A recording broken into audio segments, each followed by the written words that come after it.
Congratulations. Tomorrow you will officially be, well, one of my bosses, Caleb says, holding up a wine glass.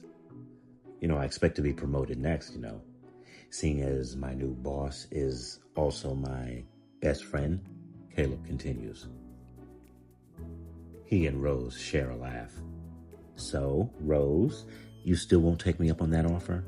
You are so T-girl. I can see you in one of our cute little outfits, Tamara says. No, Tamara. As much as we appreciate that, I'm not letting my wife be caught dead in one of your cute outfits, Caleb says. Oh, whatever, Caleb. You can be making lots of money, Tamara says towards Rose. There are girls there who are making more than enough, and then some. All right, chill, guys. This is a happy occasion, remember? Eddy says. The four of them are trapped in this world, completely unaware of who they really are. Caleb and Eddy are longtime friends and work buddies. Rose is a stay-at-home wife who loves gardening, and Tamara works as a hostess at an upscale gentleman's club in town. Caleb and Eddy are employed at a factory that manufactures corporate billboards. Outside, Caleb and Rose's home is a parked car with a woman inside. She watches the house closely and listens to ensure their memories are indeed gone. It's Eddy's mother, Celeste, and by her side lies the bottle with Adora's essence inside. So you guys going to that new place in Hempstead? Caleb asks. Yeah, it's close and pretty exclusive. If it wasn't for Tamara's connections, we wouldn't even be considered. Tamara thinks I should throw my inheritance around a bit more, get people's attention, Eddy says. Yep, networking is the name of the game. We're trying to find rich investors for our strip club bar. We haven't decided yet, Eddy says. Oh, it's a strip club now. I suppose that's Tamara's idea, right? Caleb says. Tamara gives Caleb a mean stare. That's great, Tamara. I wish you nothing but a positive outcome, Rose says. Thank you, Rose, Tamara says, giving Caleb the evil eye. I can still give you a ride in the morning, Eddy says, motioning to leave. You sure? What will people say? Me riding around with the new boss? Caleb says, teasing a bit. Come on. Most of them don't even know me. And I don't think I could fire you, Eddy says. Celeste notices Eddy and Tamara leaving. For a short moment, the four of them chat outside the house. Caleb and Rose hold each other lovingly as they laugh and wave goodbye to their guests. Celeste pulls off and follows Eddy home. Eddy and his bride arrive. They both live lavishly and even have a maid and butler. Meanwhile, Celeste is still sitting in the car. She magically morphs into a maid and casually enters their home.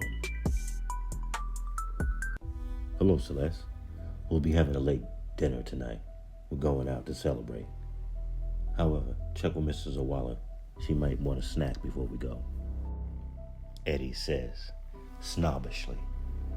Celeste acknowledges his request, but quickly begins searching for the wand. She is aware no matter where Eddy is, the wand is still attached to him, magically. It would be somewhere in the world, cloaked as a usual item. It could be a trophy, his watch, a piece of jewelry, something he loved, or something close to his body. It's now hours later, and Rose prepares for bed. She discovers Caleb passed out on the couch with a few empty beer bottles. She gently nudges him awake. He awakes and playfully pulls her on top of him. They begin kissing softly. Rose pulls him up and motions for him to follow her upstairs. They both reach the bedroom and begin undressing, all the while kissing each other seductively. Rose throws Caleb on the bed and lets her hair down. "Caleb," a voice rings out. "Did you hear that?" says Caleb, sitting upright again. "No," Rose says, playfully removing her pants. Suddenly the voice rings out again in Caleb's head. He's startled and excuses himself abruptly. Rose is confused, but the phone rings in that moment. Caleb enters his bathroom and is panicked. He stands in front of the mirror, looking at his reflection. He whispers, "Who are you?" But he hears nothing. His palms are sweaty. He decides to take a shower. Rose, from the other side of the door, asks if Caleb is okay, but he doesn't respond. Rose enters the bathroom and gets in the shower and hugs Caleb close from behind. He accepts her warm embrace, and he explains he just felt dizzy and he thought a shower might get him right again. "A little shower fun," she asks, giggling. Caleb turns to her and kisses her romantically. "Oh," and Eddy says call him. He was just on the line. Before 10, he says. Rose says, ending the kiss abruptly. "Well, come on, he can wait," Caleb says, pulling her back in. He says it's very important. She continues. In that moment, they realize the phone is ringing. Rose moves swiftly toward the phone. She notices it is 10:12. "Oh, so sorry, Eddy. Here he is," Rose says, handing Caleb the phone. Eddy explains he cannot carpool with Caleb to work in the morning because he's needed in a different building concerning his promotion. They talk for about another 15 minutes before Caleb decides to get some rest. At the Awala home, Celeste sits in the dining room, waiting for them to fall asleep. The butler is off, and most likely tucked away. Celeste's frustration begins to grow. She assumed she would find the wand by now. The wand undoubtedly senses her threat. She magically creates an eerie mist that permeated the entire first floor of Eddy's home. She turned all the lights down and walked through each room with precision. The mist sparkled and had a purple glow. Upon entering the dining area, she spots a soft glow of light coming from the piles of albums tucked in a shelf. She begins sifting through the albums. She could hear movement upstairs and quickly returns everything normal again. Celeste notices Eddy coming down the stairs, and she vanishes. Eddy looks around suspiciously and notices the albums are out of place. He picks them up and places them back. He picks one of the albums and flips through the pages. He takes it with him back upstairs. He gets back in bed with the album and now flips through slowly, reminiscing about a life he didn't live. He spots a picture of him and his mom, and he smiles. Tamara is fast asleep beside him. Back at the Prestons' home, Rose and Caleb are fast asleep. Caleb tosses and turns a bit and begins dreaming. He finds himself sitting in his garden.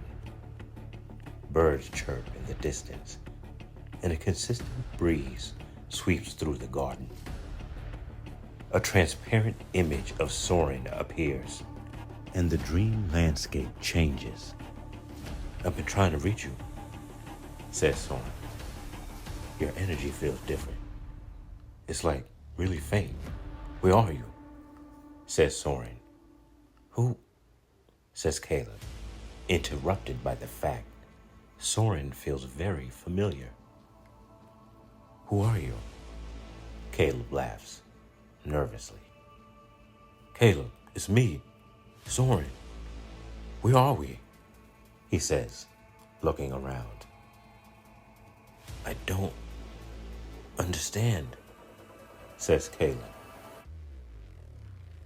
Is this a dream? Caleb says. Caleb closes his eyes in terror as Soren passes right through him and into his home. Because of their cosmic connection, they are able to read each other's thoughts at will. Soren realizes Caleb believes he's someone else. The same person, just no memory of his magical lineage. Soren looks around the house and spots photos of him and Rose.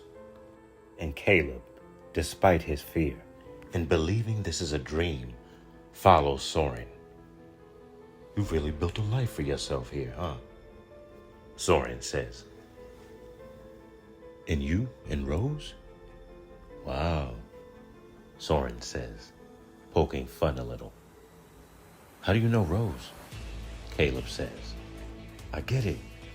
This is some fantasy spell gone wrong. Didn't know you had a thing for Rose like that, Soren says, smiling devilishly. That's not your business. Who are you? Caleb says with frustration.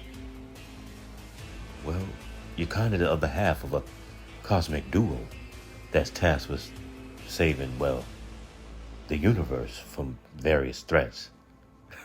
Saying that out loud sounds crazy, I know, but it's true, Soren says, literally trying not to laugh.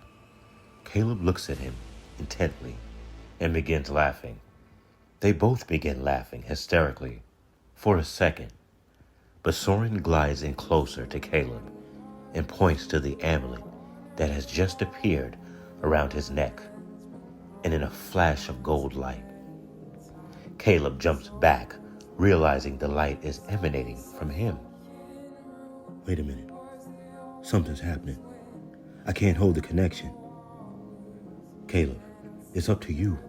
I'll do what I can on my end. He stares at Caleb as he fades away. Don't forget, Soren says. Remember, this world is an illusion. Soren's voice echoes as he fades. In that second, Caleb sits up in bed. That was weird, he mumbles to himself. Remember, this world is an illusion.